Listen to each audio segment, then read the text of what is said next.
In this video, I'm going to teach you how to unlink your CFX account from FiveM. It's a very quick and easy process, so make sure to follow along. You can do this by going over to your account page at the CFX Forum website. So open up a web browser either on your computer or your phone and go to www.forum.cfx.re.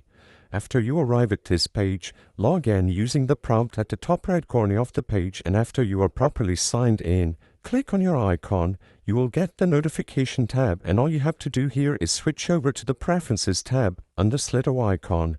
After you get the Preferences, select Preferences again from the drop-down menu, and you will be redirected to your account preferences, where you can see all your personal details and informations.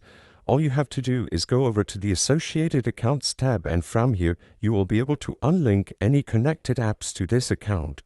After unlinking the connected apps and taking away their permissions, including FiveM, simply click Save Changes. They will be saved, and you just have to restart FiveM and the apps will be gone from your account.